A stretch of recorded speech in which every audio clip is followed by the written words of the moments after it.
Hello everyone and welcome to State of the Realm. Hopefully one of your favorite Final Fantasy XIV podcasts. This week's going to be kind of a chill week. We're going to call this what I like to call a check-in week.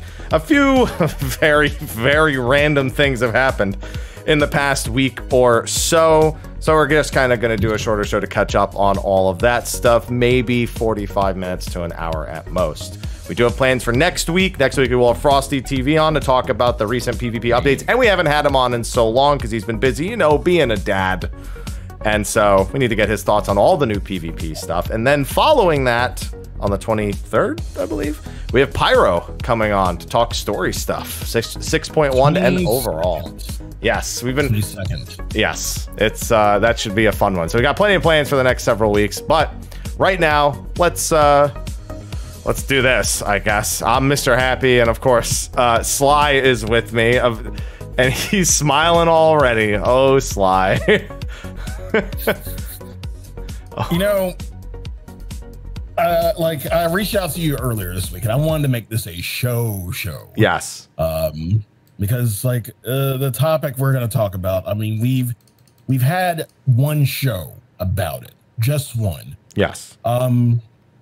So I thought, like, well, maybe we'll maybe table this show for like a future community show. But like, I'm really interested to talk about it because a lot of people have been. It's been truly polarizing over the past few days. So we will get into that in a little while. Yes, data center travel, of course. That's what you're referring to. Yeah, that has definitely been polarizing. But before that, we have sponsors, don't we? We sure do. Steelseries, they sponsor us, and we also have a giveaway for the month of July in the description of the YouTube video. So if you're watching live, go check out the YouTube video the next day when it's up, and you can enter through the link there. Also, there's, of course, the discount code, the command, all that stuff. So whether you're in the YouTube video or the Twitch channel, !Steelseries, Twitch, discount code Mr. Happy, save 12%, and do it because they're a sponsor, and they're cool. We also have our sponsors on Patreon who don't get anything, excuse me, special for sponsoring, but they are special to us. We love them. We love you. Yes. We love you all. So doesn't unlock anything. It's just there as an option, and people do it. So thanks to them. And we may have some other sponsors in the coming month or so, but I'll leave that after those details are finalized. So bit of a teaser there. Sly.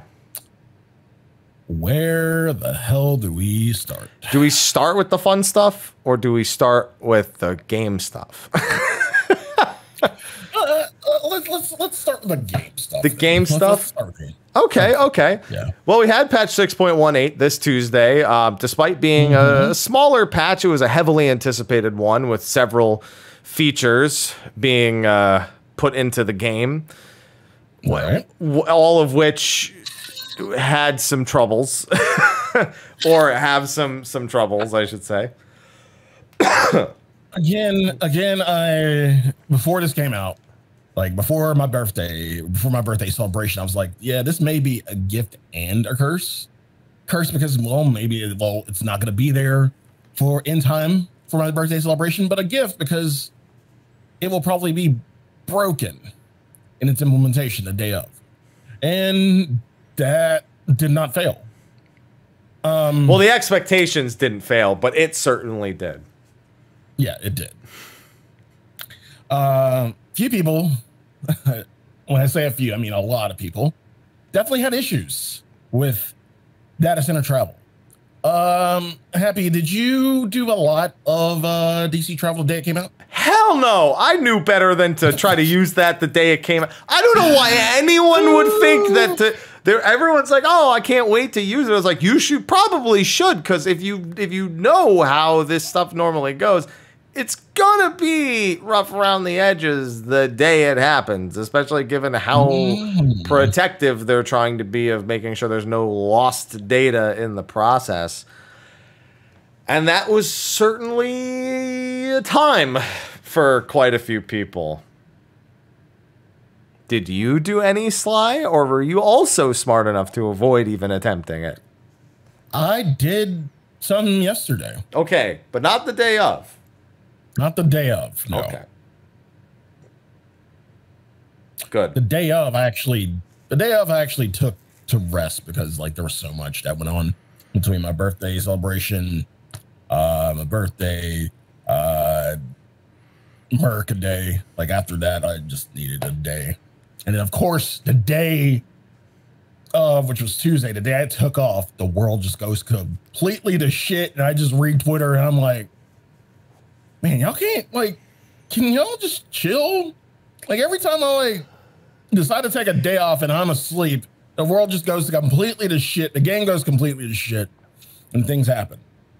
So, yeah, when I use it, when I actually did, I went to Aether.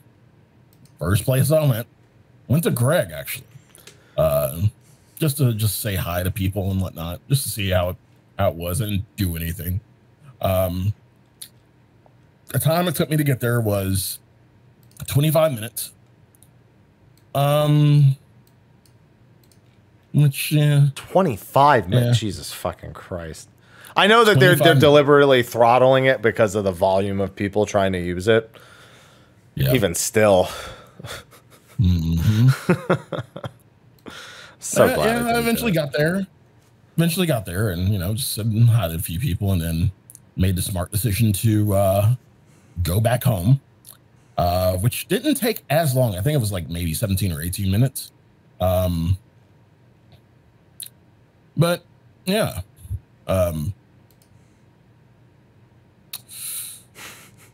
What can I say? It's out. It sure is.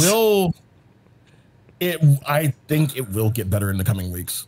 This is just, you know, it's the first week of it. So I believe it'll definitely get better. It's not as bad as, you know, the first few weeks of early access and you know, no fucking way and shit like that. Yeah, it's not that bad, but it could definitely be better. Yeah, I mean, again, I was surprised anyone thought that it wasn't essential because everyone, like so many people always rush to use brand new features as soon as they're there. And I'm among those people, obviously, but I know it's going to fall apart. And so if I know I don't need to use it, I'm going to avoid using it because I don't want to be another cog in the wheel, especially given the condition that once you've started the process, you cannot stop it in any way.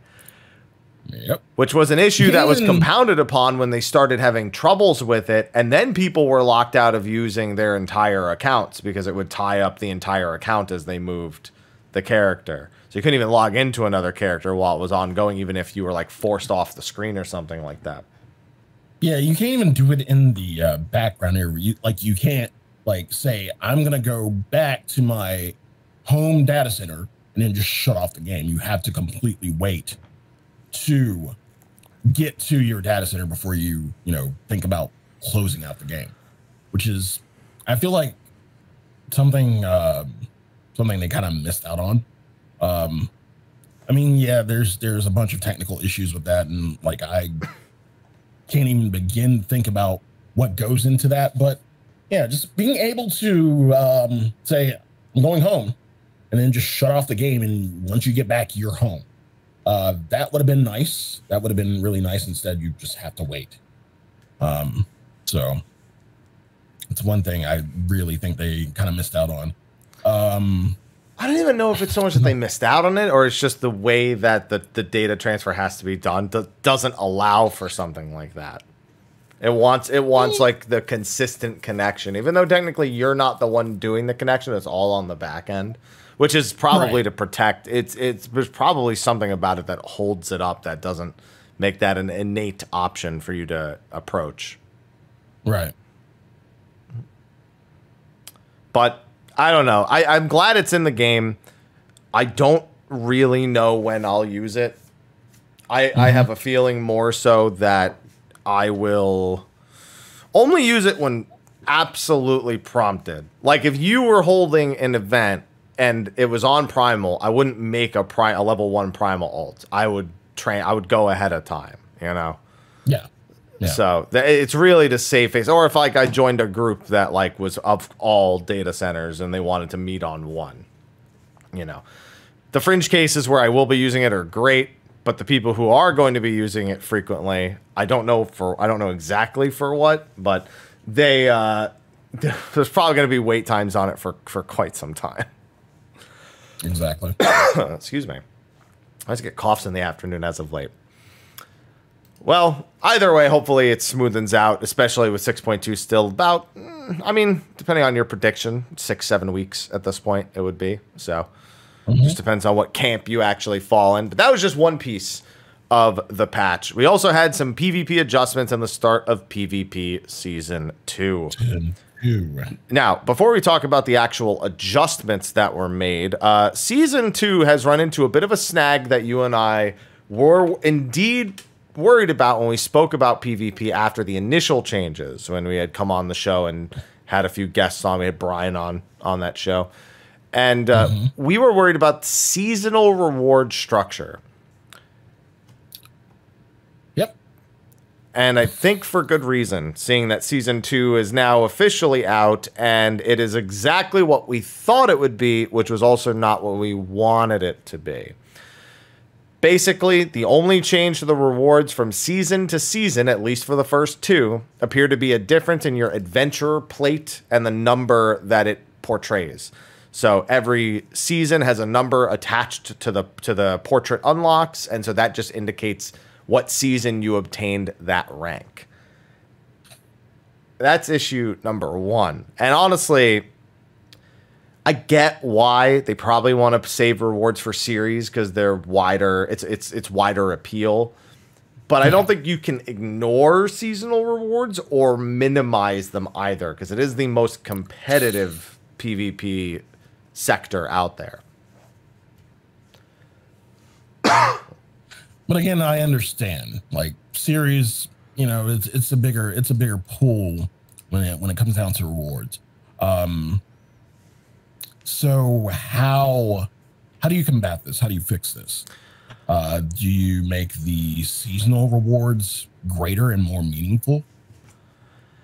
I think it's tough. I feel as though maybe the fact that they give trophy crystals. So in the feast, they had a method of doing things that was significantly different, something that had changed going into Crystalline Conflict. Originally, all of the armor pieces that we now enjoy by buying the tokens with trophy crystals, I think it's 1,000 trophy crystals a token, used to get those tokens depending on your placement at the end of the season, but you could only earn them through those specific tokens. I think seeing this now, that maybe a system like that would be for the better. That way, people who are bronze or silver or gold, you know, one of the climbing ranks, you know, struggling through Elo hell, are still working towards something season after season. If they improve, then they get to that goal even faster.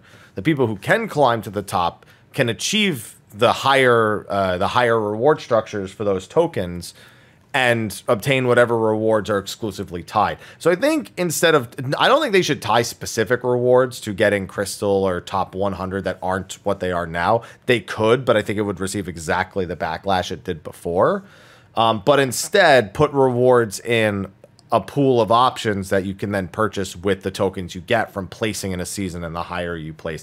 I think that's the best middle ground that lets everyone still access the same rewards, but makes it so that, you know, if somebody's already getting crystal every season, they will have all those pieces and it'll visibly show. It's something that you can showcase that you have over the other people, which, let's be honest, top PvPers love to stand out when they're playing against others. Yeah, that's fair. Yeah, I'll agree with that. That's fair. It's a fair compromise. On the flip side, there's another very Final Fantasy XIV specific problem with Season 2. What's up? You only get the portrait borders for the rank you finished in, and people wanted all of them. So you know what your recourse is for that? Just let the season ride out and de-rank every season to collect them all. Yeah, sabotage your rank in order to collect them all. Yeah. Unless you started at like diamond, which, I mean, that's where you're going to end up in fucking diamond. But yeah. Yeah, that's the only solution, is just to let it naturally degrade every season, which not good. Silly. It really seems fucking silly. Yeah, I mean, here's the thing. I get it. When you win a gold medal, they don't hand you a silver and a bronze as well.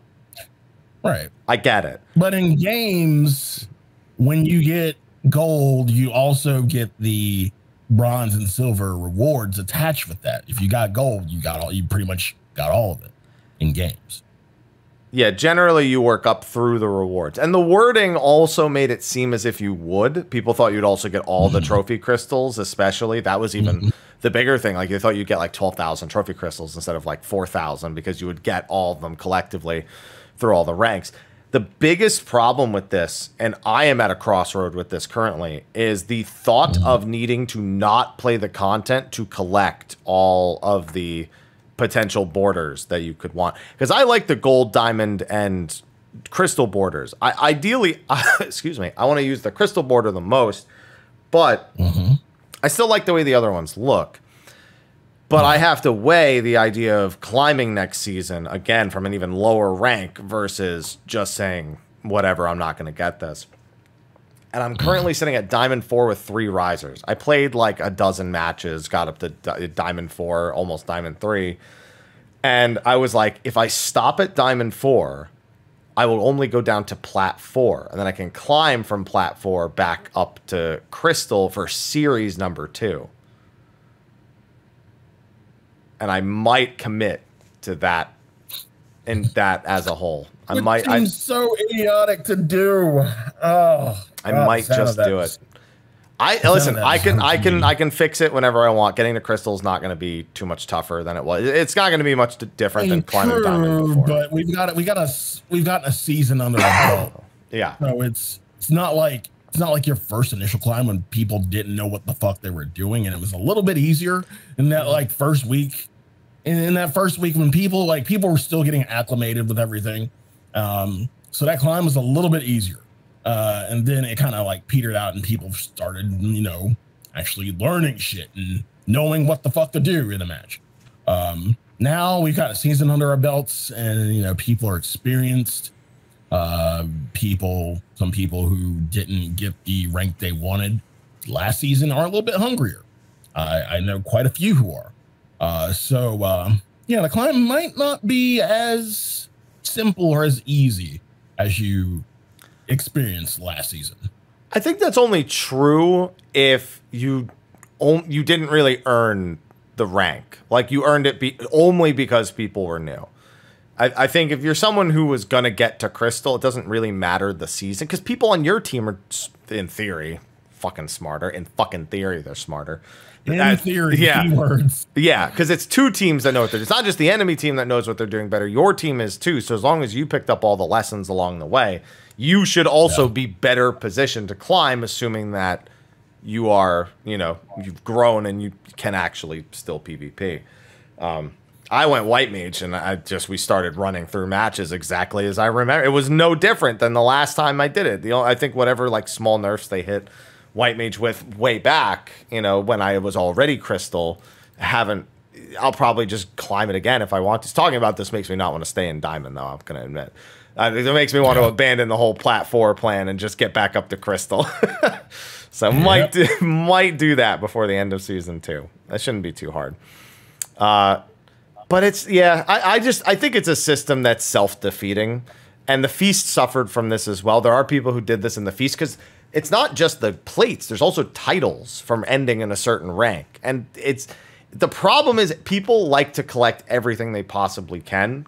And the only method of doing that is to downrank. And there are people who are, other than myself, who are seriously considering just letting themselves downrank and getting back to crystal later, because they have a crystal plate already. So it's not like they care if they have the 2, the 3, the 4, the 5, the 6. But I'm sure when it comes to doing the lower ranks, some people are not going to want to suffer the lower ranks again at the same time. Yeah. Yeah. And on top of that, because you can't lose a rank mid-season, once you're in diamond, once you're in crystal, you can't go down. It's just, it almost forces that perspective even more. So I think they need to revisit a little bit about seasonal rewards. The Frontlines changes are definitely for the better now. Tanks and melees are far more durable, far more able to affect, but I still think Summoner's Scholar are going to be favorites amongst everything. I don't know why they gave Summoner's Scholar minus 10% damage taken. I don't know why they did that. They gave everyone else more. Tanks and melees are like 60% less damage taken in Frontlines. But we know that 6.2 is also going to have bigger changes for Frontlines, and it's the return of Rival Wings. So I'm looking forward to doing more large-scale PvP, but still give me my goddamn Capture the Flag. Oh, minus 10% damage dealt. Okay, I read it wrong. That's why.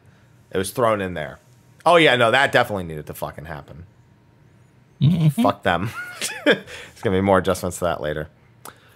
Now, speaking of PvP, there were also some adjustments to some various jobs. And Sly, I want you to know something. You in particular I thought of for this, okay? Okay. Kiriari, good friend. She is largely a Dragoon and White Mage player in PvP. And she DMs me the other day, and she says, I want buffs for Dragoon.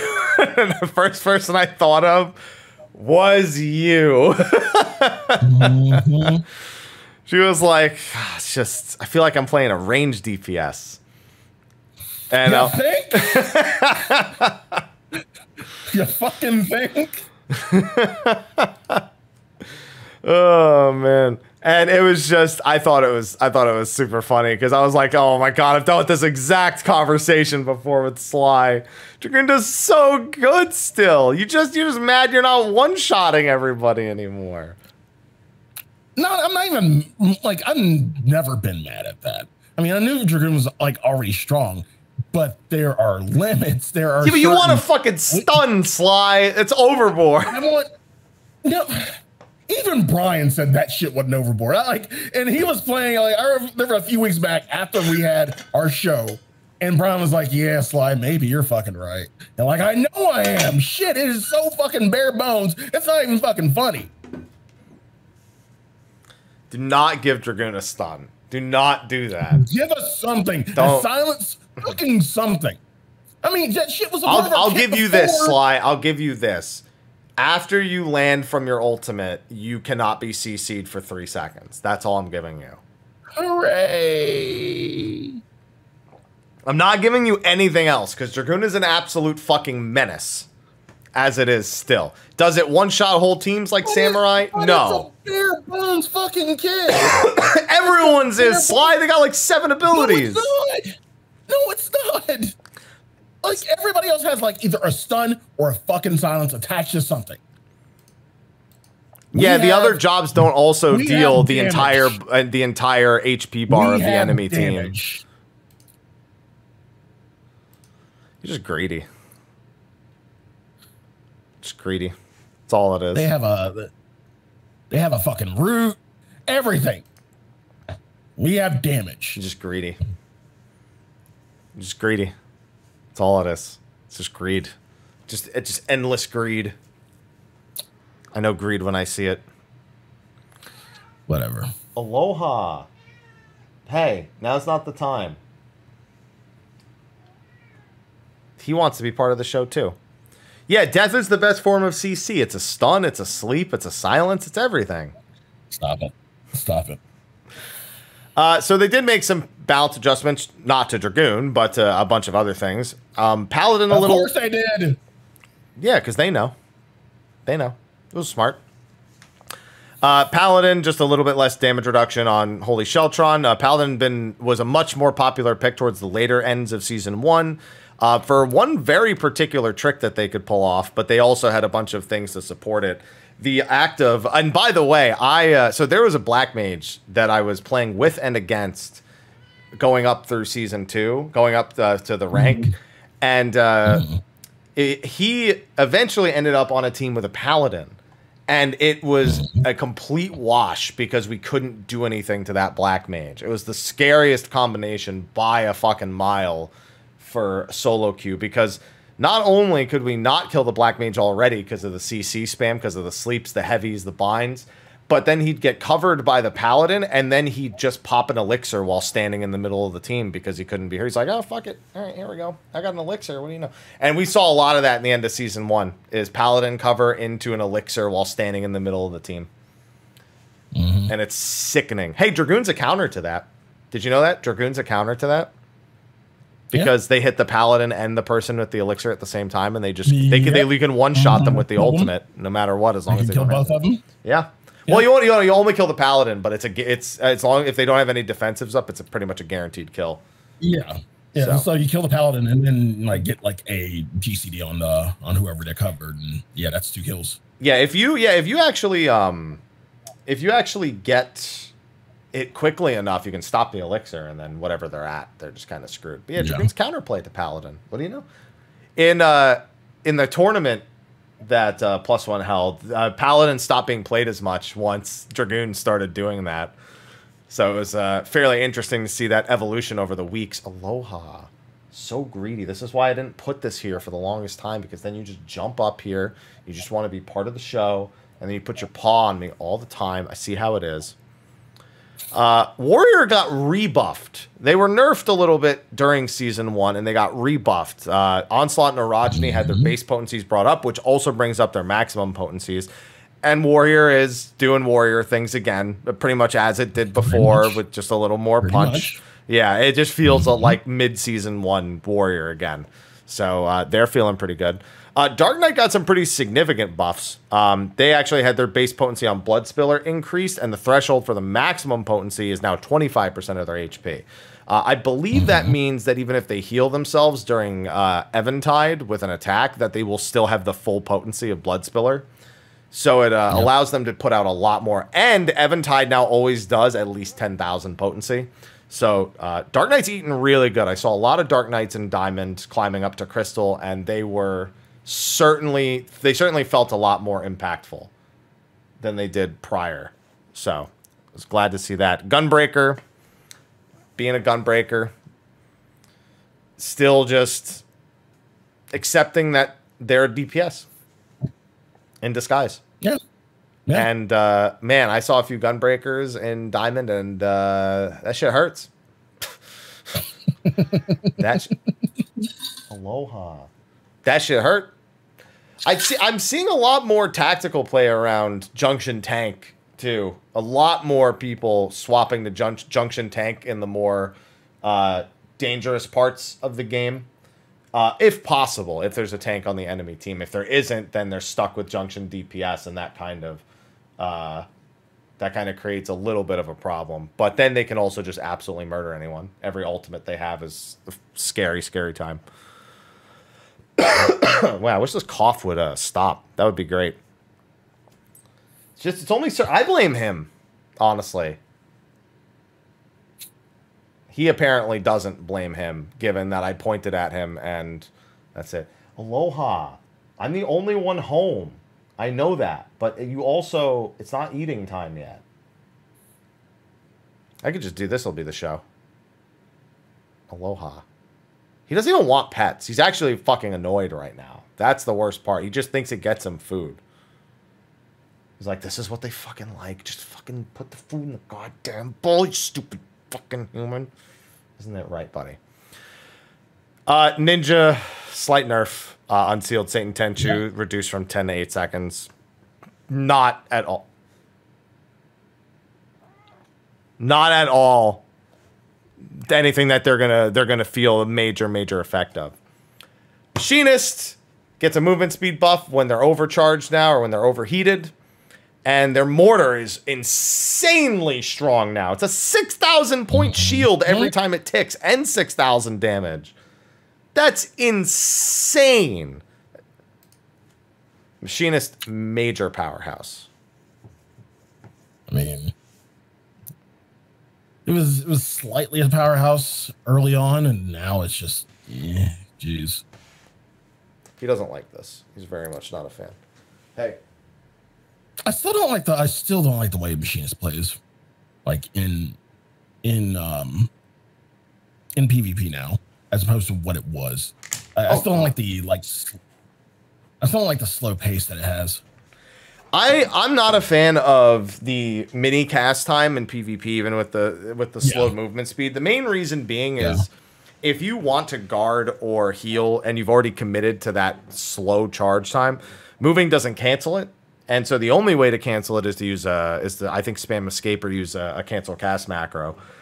And if you don't, then it just delays guard and heal. But Machinist is an absolute powerhouse. There's definitely no doubting that whatsoever. I mean, the one-shot potential is still incredibly strong, even after they fixed some really, really popular bugs in Season 1. They used to be able to 4-stack a wildfire, even though it's supposed to cap at 3, by ending with a scatter shot as their last one, a double-hit scatter shot. It would actually do 16,000 instead of 12.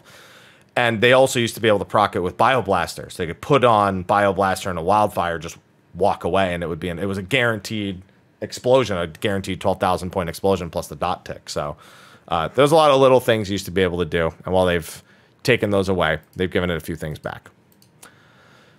Dancer buffs. Ooh, Jesus. That's good. The Saber Dance one is particularly big. 5% more damage on the Saber Dance buff. So if you have Dancer, Black Mage, Paladin, you're losing. You're winning the game if you're on that team. You're probably losing the game if you're not on that team. So it's pretty major as far as I'm concerned. And then Black Mage. Oh no, they nerfed Black Mage a little bit after buffing it an insane amount. Yoshi P's like, oh, they don't actually need any buffs, so we're going to change just these 2 things. And then it's like, so we're going to leave the most of the buffs, but just take a couple away, you know? It'll be all right. It's a job. It's a job, all right. Burst at its shield brought back down to 12,000, and its damage well, it actually says the barrier potency. So specifically that aspect of it, the barrier. Aloha, stop. And also, Umbral Freeze now has a heavy, a bind, and a deep freeze instead of always being a deep freeze. That's almost worse for me. Because I hate being heavied. Depending on stacks. Yeah, it depends on the number of stacks, but this is almost worse. At least with the deep freeze, and I was just sitting there. I was frozen in place. I was like, all right. I hate when I'm heavied. I'm like, oh, I'm getting away. Oh, no, here's the heavy bind. It all feels like you're doomed as soon as they get a hold of you. So it's in some ways it feels more insulting. That should be another stack, just doom. Pretty much. Oh my God. The desperation. Summoner's Fester got some increases in potency. Yeah, Summoner's weird because it's not bad, but man, now that Black Mage is what it is and Red Mage is still what it is, its popularity is really, really plummeted. Even if Mega Flare is still, I still don't know what the point is of them having 2 limit breaks. I don't think I've ever seen anyone use Phoenix. It's just, I don't know. It's nuts. Speaking of nuts, Astro probably the most nerfed job on this list. Oh, yeah. Yeah. Gravity 2's heavy and bind effects, heavy on the initial cast. The first target. Yeah, only on the first target. This used to be AoE. They could bind whole teams. They could heavy whole teams. Kind of glad they fixed it because this shit sucked to play against. It was fucking annoying. Yeah, and I'm sure Astros are upset, but Astros are still pretty good even with only the 1. Now they just have to single targets out instead of freely dominating whole teams when they're grouped up on a crystal or something like that. Oh. Yeah. So those PvP changes, fairly minor. We know that they said that they were a little concerned with their the frequency they were updating as well as the severity of the changes mid-season 1. So we need to pay attention to how they end up doing balancing going forward because they seem to want to be a little more reserved with the frequency, but we don't know what they'll actually do in terms of the power adjustment. I'd say most jobs are in a pretty okay spot in PvP right now. Astro, even after that hit, is still fairly popular and for good reason. White Mage is still White Mage. Scholar still, like, most of them are just kind of identical. There's a few obvious power picks, so we'll see if they end up making any major adjustments in point 2 alongside those frontlines changes they said they're going to be making. All right, so that takes care of that. Like I said, with front lines, they made some adjustments, damage taken and damage dealt for the various roles and everything, the different gauge fills, and then data center stuff like we already went over. The only other thing that happened really with the actual game this week. And it's you know, it didn't happen. I guess yeah. Yeah. Sly, you notice that these are borders for State of the Realm kind of look like something? Stop it. They're in a particular shape, right? Settle down. Maybe we make them a little push down the top and the bottom a little bit, you know, push them to the side a little bit. Settle down. So, probably the most major topic that shouldn't be a major topic, but it's been risen to said prominence, is a particular community occurrence, as I will call it, in the past week. Mm-hmm. Very, very well timed, given there were like data center issues, and then this popped up, and everyone's like, wait, data center issues? What's data center travel? Would you like to introduce what happened this last week, Sly? So, there was an event. There was an event planned for this weekend, actually. And, you know, normally, and in terms of RP events, we have ways of advertising, you know. I usually, you know, I have my website. I have Twitter. I usually put, you know, anime flyers on Twitter with a trailer. That's about as far as I go. Like the most extra I will get is hiring Japanese voice actors for my birthday. That's about as extra as I'll get. This this particular venue went above and beyond. They advertised on billboards in several locations within Texas, and I hear California too. They advertised their event on billboards, and well, let's just say there's a few things. There's a few things. There's a few things that we take issue with.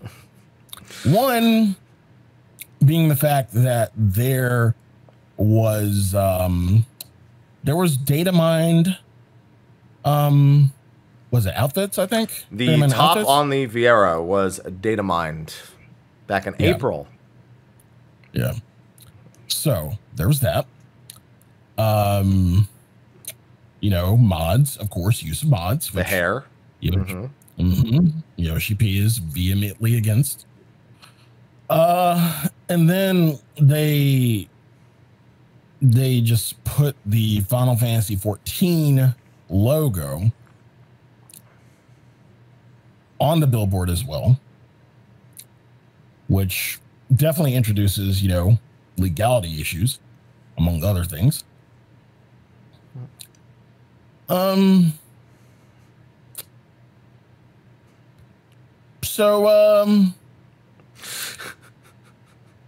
That's how I feel pretty much. Yeah. So, yeah. I mean, there's so much you can say that has pretty much already been said. But my fucking God. I mean, it's been talked about so much. It's not even funny. No, it's kind of funny. But it is. But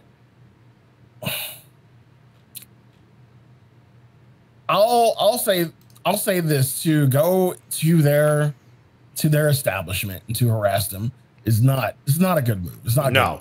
So I would definitely give, if you are still there, just find something else better to do. Find something else better to do.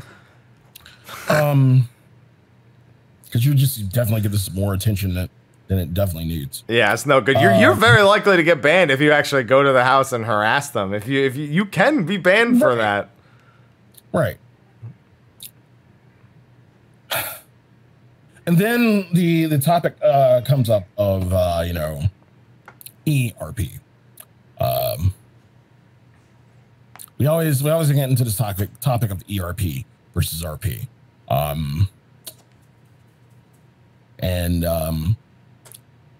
We had heard that they were in contact with a content creator and marketing themselves as, you know, safe for work, RP, like safe for work, just RP, when in fact they were ERP, which is another issue altogether. Look, I'm not against ERP. Like I won't go to ERP venues like outright. Funny story. Every now and then I'll do venue tours in Final Fantasy 14. I'll just like that's dangerous. And it is very fucking dangerous. Good thing nothing not safe for work can be in the game unless you the text. Right. Here's the thing. Here's what happens. Like, so one of my mods, Nob, he's like, Sly, let's go venue hopping. I'm like, fine. And I'll tell Nob, like, you point me in the direction. You give me a location. You give me their card info, and we'll go there. On the caveat that you go in first. But see, here's the thing. Like, with no navigation whatsoever, I would say about 40% of the time, the places he finds were ERP. 40% of the time. Like, and again, I don't have anything against it. I don't have anything against ERP venues. You know, everybody has their thing, and that's fine. But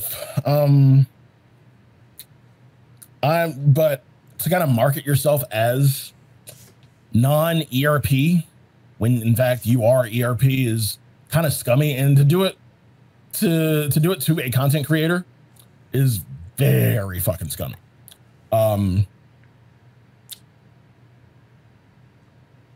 Again, nothing wrong with it. If that's your thing, you know, whoever likes ERP, let them enjoy it. That is their thing. Enjoy it quietly. Enjoy it very quietly. What I would recommend, like one thing out of all this I would recommend, and I'm glad that, you know, it is being made. Like there are a few sites, but there are a few sites that catalog venues, but one that has been around for quite some time and was mainly for Aether venues, has now rebranded as Final Fantasy 14 venues. And the good thing about it is you can, you know, there are different ticks that you can tick on, like safe for work. Can I interject there? Okay. The NSFW and SFW tags are really weird when we're talking about an RP venue, only because it implies somebody's trying to do it while they're at work. That is true. That is true. And some people probably are. They have like late night jobs, and they're just like, listen, I just sit here all night and I might as well have some fun, you know? But yeah, it's called one I just recently registered our venue for is called FFXIVvenues.com. They used to be known as Aether Venues because they were primarily Aether venues. And now they are open to Primal and Crystal venues since, you know, we have data center travel. I'm on there. Our venue is safe for work. And if anybody ever wanted to come out to a first Saturday, again, we are safe for work. We play the best of the 70s and 80s of Japan, and we just dance and listen to music, have a good time. That's it. That's all we do. If you want to find another venue, again, it's primarily Aether right now, but if you have a venue and you're on Primal or Crystal, feel free to register your venue there. It's a good place to find venues that, you know, meet your cup of tea, whether it's, you know, nightclub, lounge, whatever. Definitely check that out. But again, the main thing I take credence with this is like, it's just so fucking extra. Like, spending money on Japanese voice actors is one thing. Spending money on a fucking billboards, on fucking billboards. How many people in the state of Texas do you think you are, one, pulling into Final Fantasy 14? And two, if they do know, how many people do you think you're pulling to that? Because here's the thing. My favorite thing I saw somebody say to that, and I forget who it was, and they were like, I was like, I wonder if they understand that this is not the medium with which their client base would be built. It doesn't appeal to their demographic. And somebody else replied and said, "You mean it's outside?" I was like, "Fuck, you got me on that one."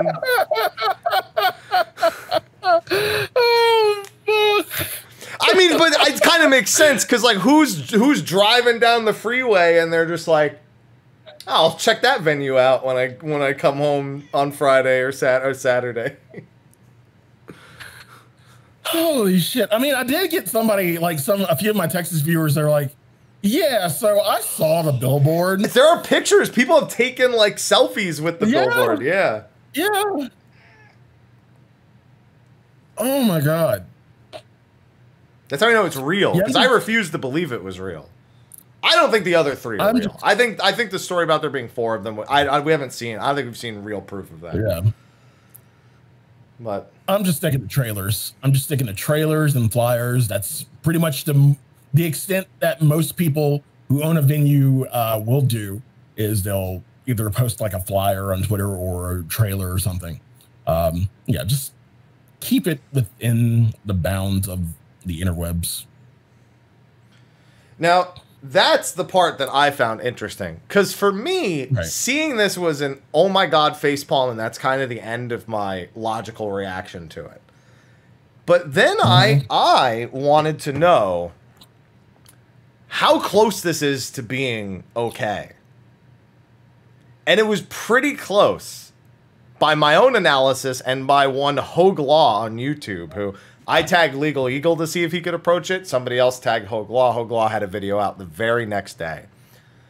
And the consensus was it actually follows the material usage guidelines for the most part in such a way that it's oddly close. If they hadn't data mined the top and modded the hair, they'd essentially just be at a discretional. It would just be a matter of discretion for Square Enix about whether or not they determine it as an advertisement for the game.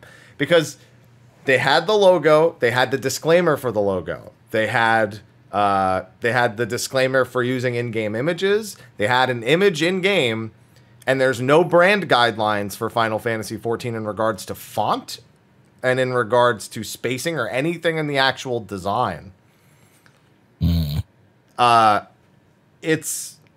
It's crazy how close it came to just looking like something somebody posted on like a Discord or social media, but just put on a billboard instead. The fact that what's weird is that the only thing that becomes ridiculous is the fact that it's on a billboard. Nothing else about it. I mean, people will go and criticize other aspects of it, but it's just the fact that it's on a billboard that people are like taking that extra kind of mental step to process what it actually means.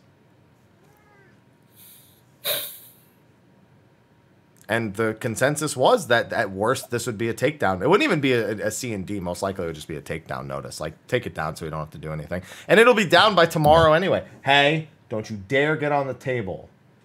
Okay, that's fine. You can knock over that nickel. I'm okay with that. Then that's nuts. As a content creator, the thought that this was so close to being okay is crazy. Because it allows people to push the boundaries now that they know kind of what the boundaries are. Yeah, but I have a feeling those boundaries are going to change. I don't think they're going to change the way some people think. Some people think that because of the modded hairstyle, the data mined attire, that they're going to like clamp down on their policies. I don't think they're going to find it worth the effort, because I think they know deep down the number of people who are going to rush out and put up more billboards is probably not a very high percentage of people. So, at worst, I think what is certainly going to happen, we are going to have a stern talking to in the next live letter. Oh yeah. There's gonna be the Yoshi P with the I just with the serious face Yoshi P. I can't wait for the memes that are going to be born from whatever his appearance is, his disappointed dad appearance. Glasses off, everything. I mean, Dad is angry. Daddy's gonna be angry. You did this. But I think that's all that happens. I don't think it's not even worth a takedown notice. It's not worth a cease and desist. It's worth a stern talking to and a don't do it again. And that is, I think, the end of the story. So could more happen? Sure. We're not the developers or the directors or Square Enix legal. We're not qualified to discuss anything that they should do or will do or anything of that capacity. But definitely a stern talking to. Yeah, and then I didn't watch it, but I know that the club owner did do an interview with Asmon, and I heard it didn't go all too well. I don't know if I can stomach watching it. I'm kind of curious about it. I mean, I am too, but like, I'm also curious about what like 1,000-year egg tastes like, but I don't think I could stomach it. You know? Being curious is not the same as following through. Right. So, what a week. It completely detracted from all of the data center travel, like criticism and a few other things that have popped up this week. I'm sure if I go to the official forums, there are some great topics this week to absolutely cover. Tombstone Weekly. Oh, here we go. As we got, let's see, we've got NPC edition F, Marry, Kill. We've got English localization criticisms. We've got Tombstone Weekly caps. You just want to find something. No, I'm just saying it detracted from all of this because you know what is above all of that? Pretty much every Billboard discussion. Yeah. So it detracted from every other little bit of news. And unfortunately, it did mean taking away from something very positive that happened in the community this week. A community project that has been long awaited by none other than Alex Mukala. We've had him on the show before alongside Husky by the Geek. And he finished, along with the collaboration of many, many others, over 1,000 people singing Close in the Distance. All a mix of known, very well-known individuals of our community and songwriters and singers of all different walks of life, and over 1,000 other people who submitted. And it was beautiful. It was. So it was really unfortunate to see that hit social media, and within hours, the Billboard thing had completely taken over social media. So this cough is making things funny. I love this sentence. Scandals in WoW. It's Bobby's world and cubicle running harassment to induce death in employees. Final Fantasy 14 ERP group put up a billboard in Texas. As Rich would say, Bobby Kodak's maze, as he likes to call his previous employment. So yeah, they had so many people in that video. I'm in there briefly, but like there's so many. Did you do one? No. Sly, give me your best close in the distance right now. Whispers. No. Every time anyone hears whispers. Let's just go to Ultima Thule right now.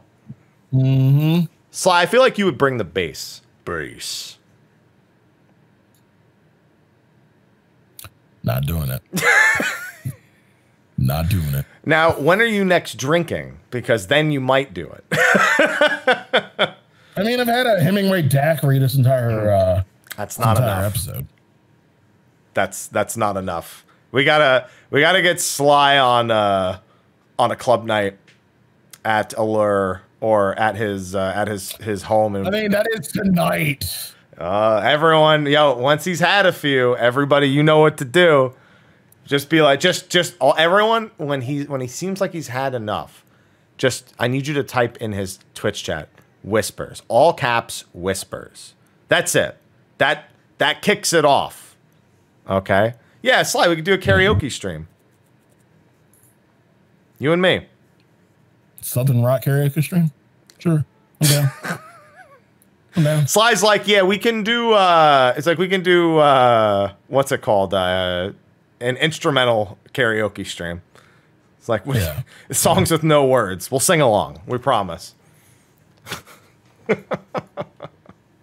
Oh, boy. All right. Well, either way, be sure to go to YouTube, check out Alex's video for Close in the Distance. On top of that, of course, every other thing him and Husky really put out because they go nutso with the number of projects that they go through. And the results are always a good time.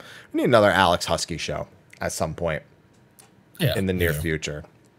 They're super busy, but we got to figure it out. Aloha! Get out of the box! I think he heard me. He's trying to climb into a box that's like upside down, so he's flipping shit over to try to get into it. Stop it. Stop. You've been a menace this whole fucking show. How? Oh, it's because Mel's not home. This is what I deal with. He's just like, I need to go. And this is what she normally deals with. Now I have to deal with it. But I think that's the majority of what happened in the last week. That is. And we will see how that pans out when we get a live letter next month. Can't wait to touch on this topic again after the. Yeah, well, we'll see. Maybe they won't say anything. Again, I kind of want to do another RP venue show. Yeah, Sly suggested we maybe do one this week, but I said maybe we let things clear up a little bit first. It wasn't gonna be too bad. I mean, we would just maybe talk briefly about it, and then of course, let them give their side to RP, what they do, their intricacies, how they differ from venues, from other venues, things like that. Yeah, but for the recency of the events, I felt like we have somebody who runs a venue on the show. We should maybe let him do his piece. Because your tweet was not too much insight. It was really just a really world kind of. What the fuck? Yeah, in fact, here, I've got it right here. Holy fuck, I'm just catching up to all the news. Why in the fuck does the world always go to shit before I wake up? As someone that runs a 14 venue, renting a billboard is fucking extra. And that's from someone who hires JP voice actors for his birthday celebration trailers. I mean, it is. That's okay. Sly, I commissioned 16 character arts for playing a bunch of video games. Those were not cheap, and they were well worth it, let me tell you. Yeah. And these Japanese actors are not cheap either. No, they're not. No, they're not. Oh, man. But with that, the only other thing really going on is more Square Enix General, Forspoken being delayed, a bunch of release dates. Are you interested in any of the random Square Enix stuff that's been announced? Excuse me, in the last few weeks, all the news? Probably a few things. Not all of it, but a few things. Any in particular?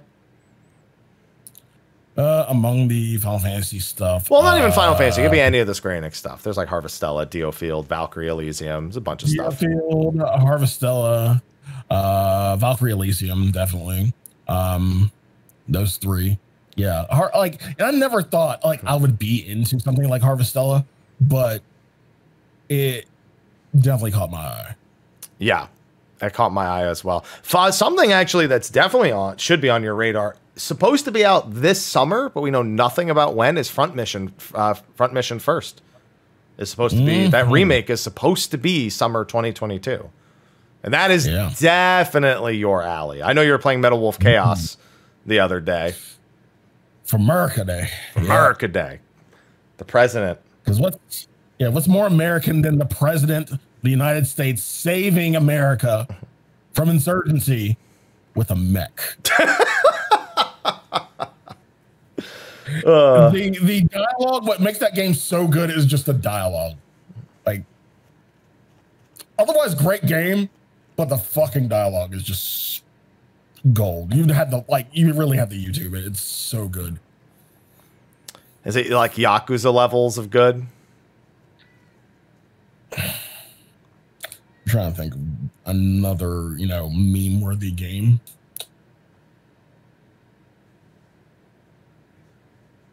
Not Yakuza good, but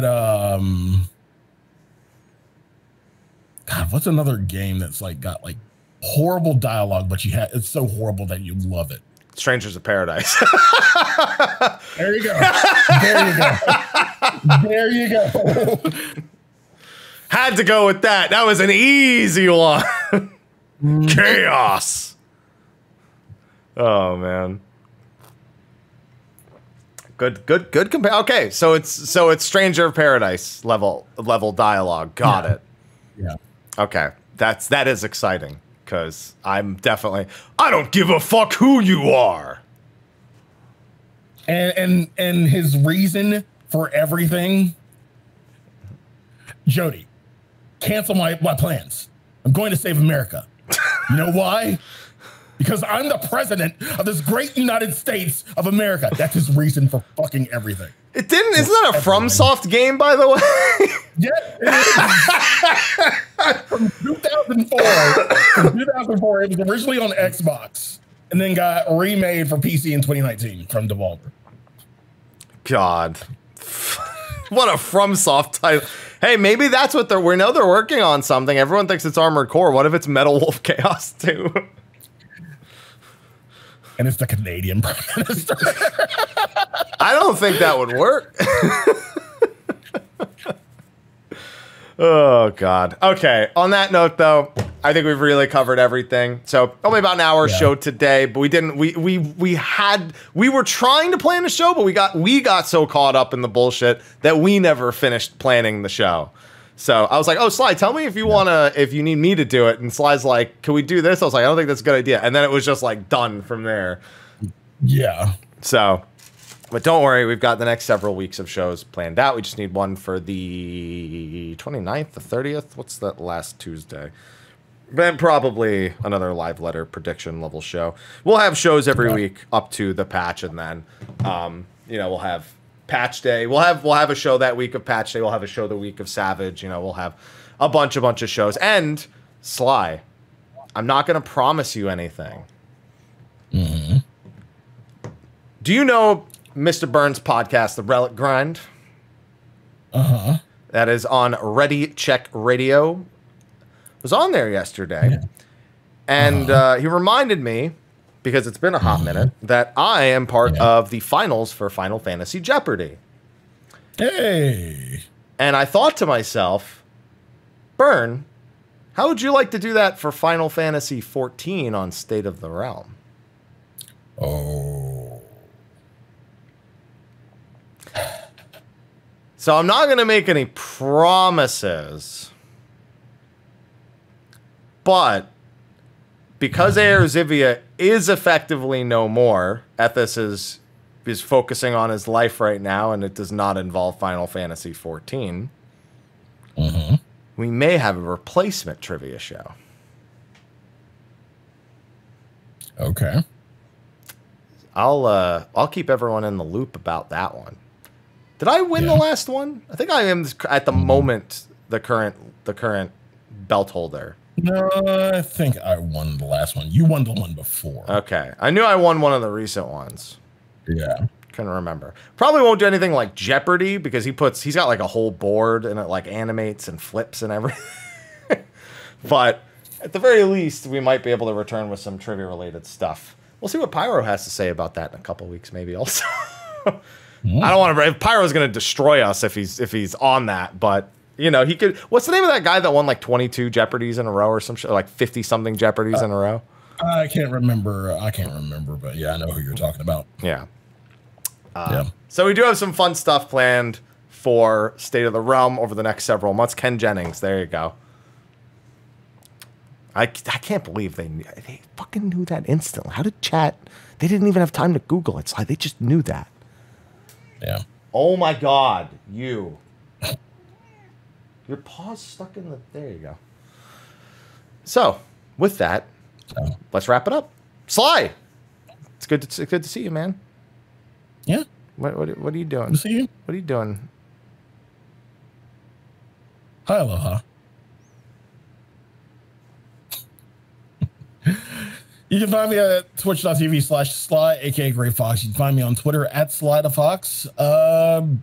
Right now, I'm playing a lot of Monster Hunter, as we all are. Oh yeah.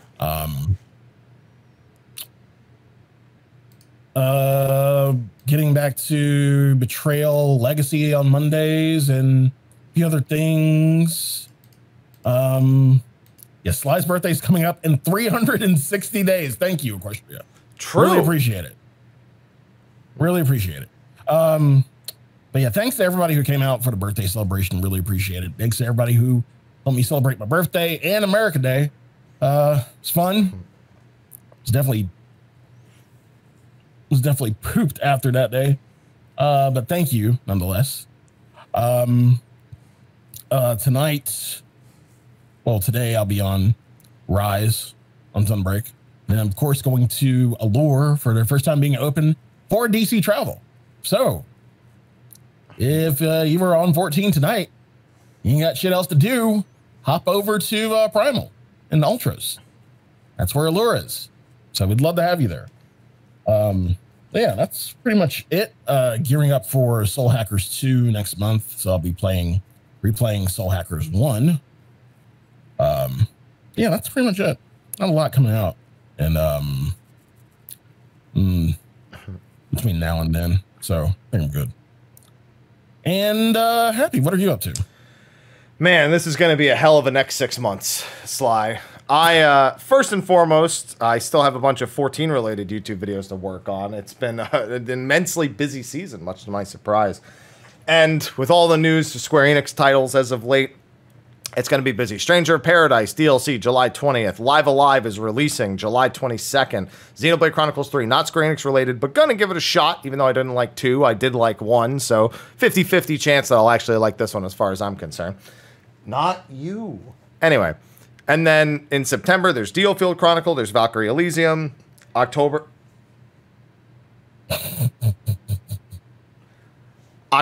is going to have Star Ocean. There's one other thing that's there. Forspoken got delayed, but I think there's still something else happening in October as well. I can't remember what it is. Harvestella is November 4th. God of War is November 9th.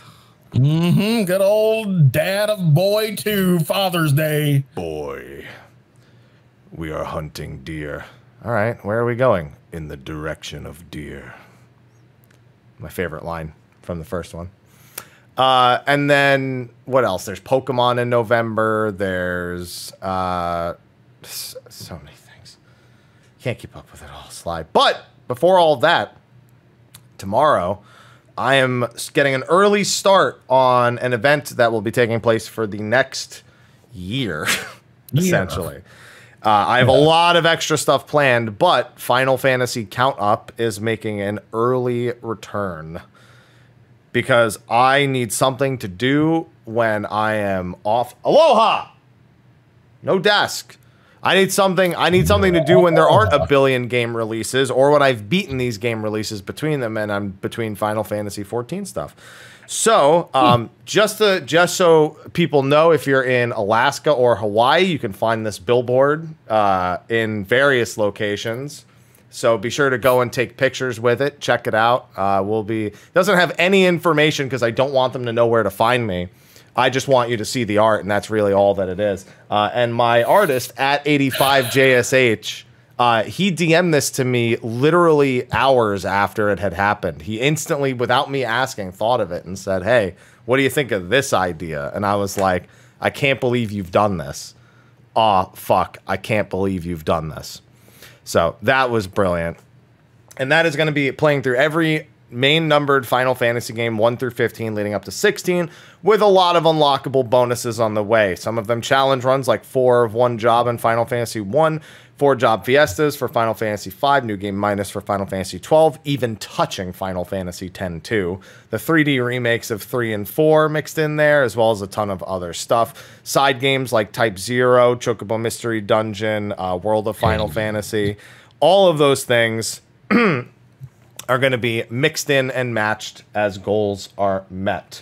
And that will be starting tomorrow, even though Mog Talk is at 10 a.m. tomorrow, which means I'll have to start this, stop it to go on Mog Talk, and then come back. So it's going to be a heck of a first day. Not to mention I have raid tonight, so I'm fucking packed schedule-wise.